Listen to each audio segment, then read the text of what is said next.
Então ele passa bastante tempo falando sobre esse caminho de 8 passos, lá no meio, assim, quase no meio do segundo capítulo até o iniciozinho do terceiro capítulo.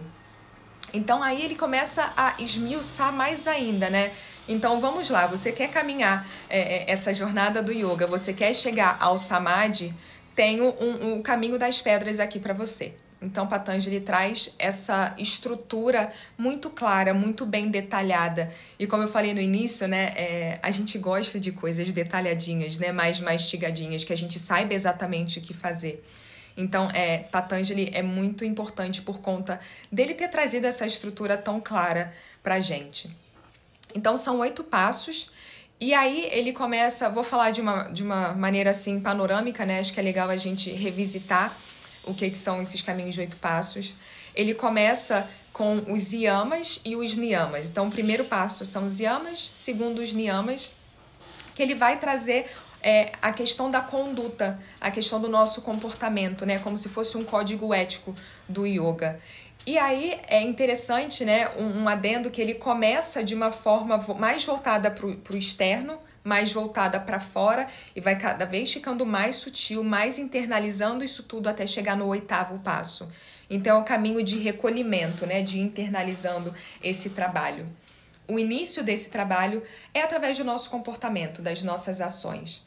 Então, Patanjali via isso como uma maneira da gente ir se purificando para a gente adentrar esse caminho, né? Para começar esse caminho de uma forma mais preparada, digamos assim.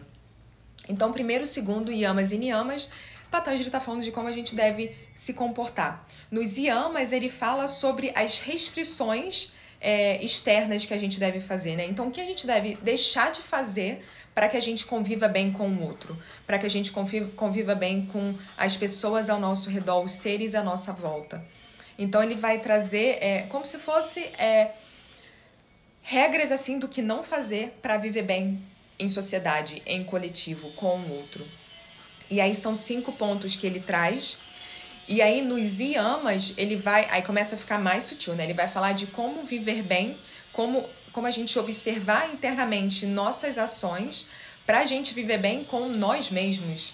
Como a gente pode evoluir de uma forma mais eficiente, como a gente pode se preparar para crescer, para se desenvolver, para evoluir, nós com nós mesmos. Então, já vai ficando um pouquinho mais sutil, né? E aí, novamente, né, que nem nos yamas, ele traz 5 também niyamas. Então, aí é interessante que são 10 no total, né? E tem até estudiosos que vão comparar, né, os yamas e niyamas com 10 mandamentos, com, enfim, com outras doutrinas que trazem questões similares.